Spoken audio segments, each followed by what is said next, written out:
दोस्तों इस वीडियो में हम टाटा के एक ऐसे स्कीम को डिस्कस करने वाले हैं जिसमें अगर आप अपने सैलरी का केवल 5,000 रुपये मंथली इन्वेस्ट करते हैं तो कुछ ही सालों में आपका टोटल कॉर्पस 2,91,21,560 रुपये का बन जाएगा।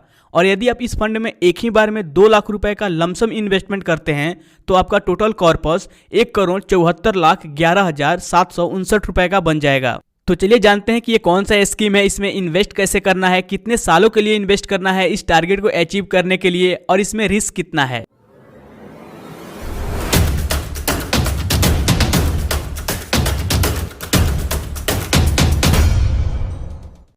दोस्तों टाटा के जिस स्कीम को हम डिस्कस करने वाले हैं वो एक इक्विटी म्यूचुअल फंड स्कीम है। Equity mutual fund scheme basically बहुत सारे स्टॉक्स का एक बास्केट होता है जिसमें डिफरेंट कैटेगरी के डिफरेंट सेक्टर्स के कंपनियां होती है और उन कंपनी के स्टॉक्स में फंड को इन्वेस्ट किया जाता है। और इन सभी प्रोसेस को मैनेज करने के लिए म्यूचुअल फंड हाउस एक फंड मैनेजर को हायर करती है जिसका स्टॉक मार्केट में एक्सपर्टीज है और उसके पास स्टॉक मार्केट के रिगार्डिंग बहुत ज़्यादा नॉलेज होता है। फंड मैनेजर अपने नॉलेज के बेसिस पे, अपने इन्वेस्टमेंट स्ट्रेटजी के बेसिस पे अलग अलग सेक्टर के अलग अलग कैटेगरी के कंपनी के स्टॉक्स को पिक करता है और उन सभी स्टॉक्स में फंड को इन्वेस्ट करता है।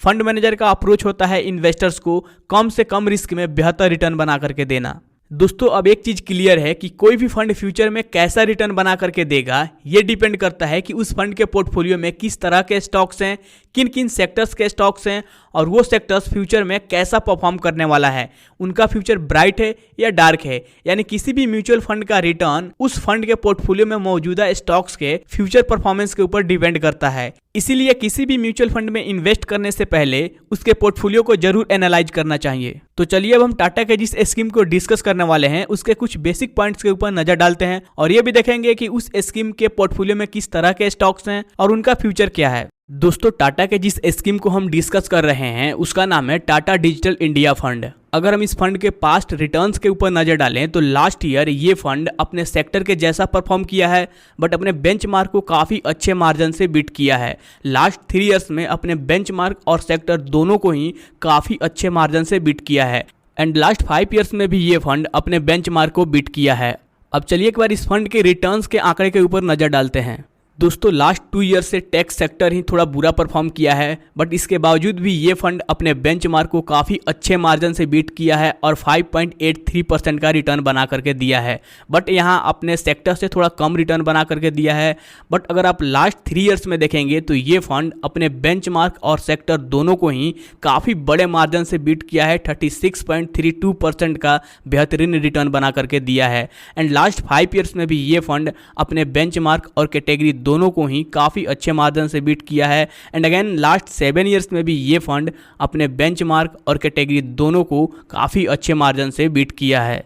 इस तरह टाटा डिजिटल इंडिया फंड का पास्ट परफॉर्मेंस काफ़ी अच्छा रहा है। अब चलिए इसी सेक्टर के टॉप 5 फंड से टाटा डिजिटल इंडिया फंड को कंपेयर करते हैं।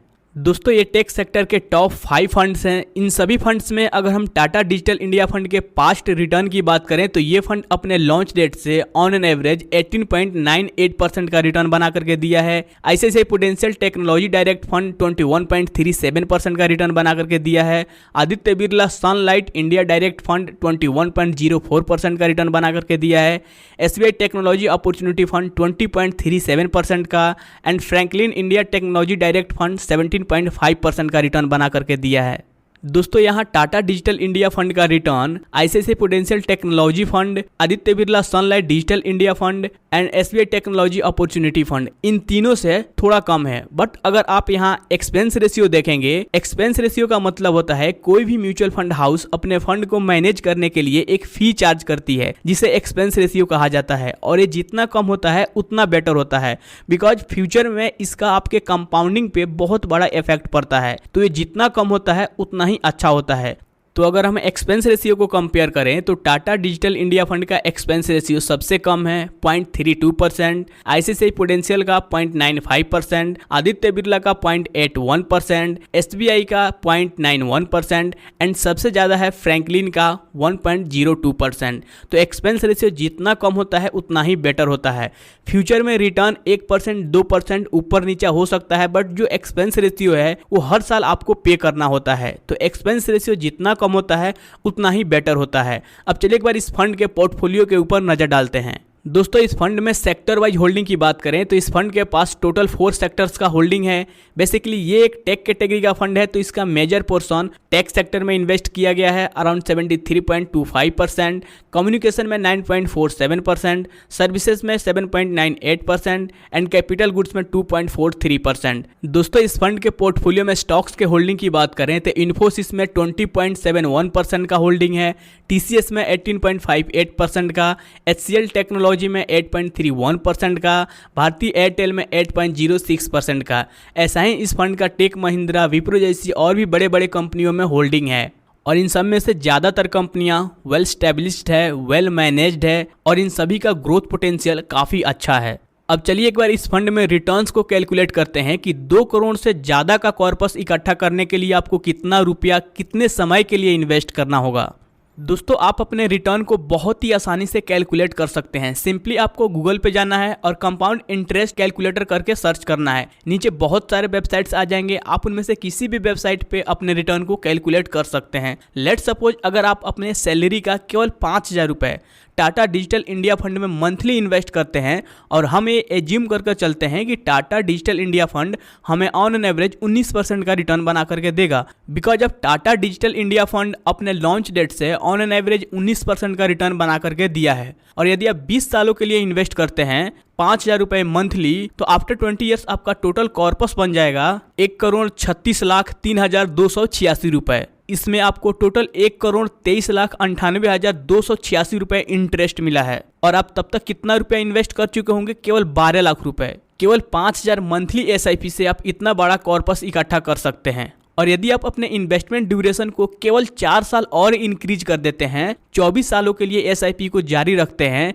तो आपका टोटल कॉर्पस बन जाएगा 2,92,70,361 रुपये। दोस्तों इन्वेस्टमेंट ड्यूरेशन को केवल 4 साल और इंक्रीज करने पर इतना बड़ा जो डिफरेंस देखने को मिला है, इसका मेन रीजन है पावर ऑफ कंपाउंडिंग। कंपाउंडिंग का मैजिक तब देखने को मिलता है जब आप लंबे समय के लिए इन्वेस्ट करते हैं। जितने लंबे समय के लिए आप इन्वेस्ट करते हैं उतना ही ज़्यादा आपको कंपाउंडिंग का बेनिफिट मिलता है और आपका पैसा तेज़ी से ग्रो होना शुरू होता है। चलिए अब एक बार टाटा डिजिटल इंडिया फंड में 2 लाख रुपए के लमसम इन्वेस्टमेंट पर रिटर्न को कैलकुलेट करते हैं। लेट्स सपोज अगर आप इस फंड में 2 लाख रुपए का लमसम इन्वेस्टमेंट करते हैं और हमारा रिटर्न वही है 19%, तो आफ्टर 20 ईयर्स आपका टोटल कॉर्पस बन जाएगा 86,78,012 रुपये और आपको टोटल इंटरेस्ट कितना मिलेगा? 84,78,012 रुपये। केवल 20 साल के अंदर 2 लाख रुपए के लमसम इन्वेस्टमेंट पर आप इतना बड़ा कॉर्पस इकट्ठा कर सकते हैं। अगेन यदि आप अपने इन्वेस्टमेंट ड्यूरेशन को 4 साल और इंक्रीज कर देते हैं तो यही 2 लाख रुपया 24 साल बाद आपको देगा 1,84,45,836 रुपये। केवल 4 साल इन्वेस्टमेंट ड्यूरेशन को इंक्रीज करने पर लगभग 1 करोड़ का फर्क पड़ गया। ये है पावर ऑफ कंपाउंडिंग, कंपाउंडिंग का मैजिक। जितने लंबे समय के लिए आप इन्वेस्टेड रहते हैं उतना ही ज़्यादा कंपाउंडिंग का आपको बेनिफिट मिलता है। जैसा कि आप इस ग्राफ में देख सकते हैं, लगभग 20 सालों के बाद कंपाउंडिंग का मैजिक देखने को मिलता है। तो इस तरह दोस्तों आप टाटा डिजिटल इंडिया फंड में 5,000 रुपये की मंथली SIP करके या 2 लाख रुपए के लमसम अमाउंट इन्वेस्ट करके आप करोड़ों का कॉर्पस इकट्ठा कर सकते हैं। अगेन ये एक इक्विटी सेक्टर का स्कीम है तो इसमें रिस्क भी है, तो आप इसमें इन्वेस्ट करने से पहले अपने रिस्क को एक बार जरूर कैलकुलेट कर लें। बट दोस्तों डायरेक्टली स्टॉक्स में इन्वेस्ट करने से बेटर होता है म्यूचुअल फंड में इन्वेस्ट करना। कंपैरेटिवली इसमें रिस्क बहुत कम होता है, बिकॉज अब इसमें अलग अलग सेक्टर के अलग अलग कंपनी के स्टॉक्स होता है जिससे आपको अच्छी डाइवर्सिफिकेशन मिलता है। सो दोस्तों ये था टाटा डिजिटल इंडिया फंड का एनालिसिस। अगर आपके मन में इस वीडियो के रिगार्डिंग कोई क्वेरी है, कोई क्वेश्चन है, तो आप नीचे कमेंट सेक्शन में पूछ सकते हैं। अगर वीडियो पसंद आया है तो वीडियो को जरूर लाइक कीजिए। सो फिर मिलते हैं एक और नेक्स्ट वीडियो में। Till then keep learning and keep earning. Thank you.